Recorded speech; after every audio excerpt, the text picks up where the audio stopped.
Morning, everybody. This is Jason Brado, and this is going to be my Week 6 presentation on skilled trade shortage. And I have given this a title of We Have Sold Young People a Lie.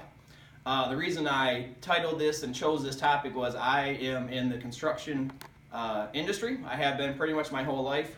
And so as a business owner, I know lots of other business owners, and this is a topic of conversation that we have all of the time, is one of the things that holds our businesses back and holding our economy back really is the fact that there is a massive shortage of skilled trades labor, and so we can't find enough labor, skilled labor, to do the jobs that are out there that we could take. So we have sold young people a lie. So as far back as I can remember, to my high school days, high school counselors and colleges have been pushing 4-year bachelor's degrees over any type of vocational trade school, whether it be skill center or other options like that. So for about the past 20 to 25 years, there's been this huge push at the high school level and the college level to steer people away from skilled trades, vocational type positions, and into more professional type positions like your school teachers, nurses, those type of things. So I did a little bit of research and came up with some stats to prove my point. These are national stats. The Michigan stats are actually exasperated more than these stats are, but these are national stats. And it says 53% of skilled trades workforce is over the age of 45. And you have to realize in skilled trades jobs, typically 60 to 65 is retirement age for those jobs. So you can see when you have well over half of the workforce already at age 45, there's a looming skilled trade shortage coming that's going to be even worse than what it is now. Just to give you an idea of what a traditional workforce, 40% of traditional workforce is 45 or over. And so there's like a 15% difference between professional and skilled trades. Now you times that out by the number of states and all those things, and you can see how the number really gets big quickly. So to compare that, 20% of the skilled trades workforce is aged 55 to 64. And so they're already knocking on the door of retirement age, and there is nobody basically to replace those people. The GMs and the Chryslers and the Fords of the world and the electrical union and all those guys are dying, begging for people, putting incentives out there to try to get people to lure in to get into their programs.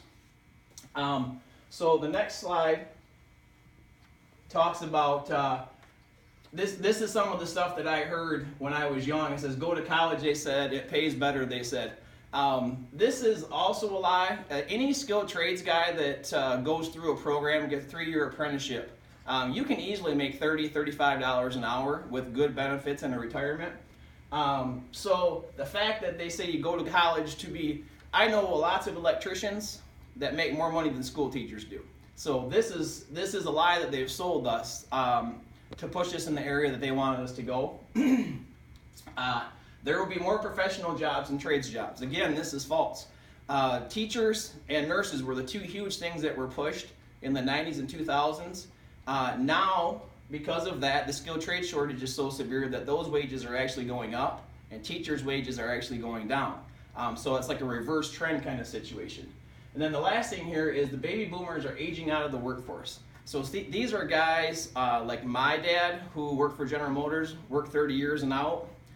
They're aging out. They're getting to the retirement age, and there's nobody there to replace those guys. And so that's where we see this huge labor shortage come into play. How do we fix this? We have to go back to the high schools and the colleges and the trade schools, and we have to start leaning these kids back towards vocational jobs. There's not going to be any mechanics, any electricians, any carpenters to do any of these jobs 5-10 years down the road. And because of that, it's a simple supply and demand thing. If there's that big of a shortage, that means the cost of all of those services are going to go way up because there's just not enough people to go around. So we got to when I was in high school, there was the Genesee Area Skill Center. They taught many of these things. They pushed kids away from there and sent them to 4-year colleges, thus we have a shortage. And the last part of here is teach kids at home about work ethic. I don't think we have to talk about millennials too much to figure out that their work ethic is much different than I'm a Gen Xer and the baby boomers, and it seems like each successive generation that we go down, the work ethic in America is getting worse and worse. I won't rail on that too much. We all know about that. And so finally, for my conclusion, this one, it says learn to embrace the suck, and that sounds like kind of a funny subtitle. Where that comes from is our local CrossFit gym here. They use that all the time, and what that means is basically going into that workout that it's going to suck. But you also know going into that workout that when you get to the backside of it, the benefit is going to be worth the suck that you had to endure to get there. You'll be better today than you were yesterday. And so we have lost the ability to embrace the suck in our culture. This is something that me and my other buddies who are business owners, we talk about all the time, is kids just can't make themselves do the hard work of making themselves better. And so learn the value of a hard day's work. Those two kind of things kind of go together. And then the last thing is pass on our heritage to the next generations. Without the carpenters, without the electricians, without the millwrights, these kind of guys, our substructures and all of our different things, our road systems, all those things are going to suffer, and the American way of life, so to speak, is going to go to the wayside. So thanks, I appreciate it. That's my presentation for week 6. Have a good day.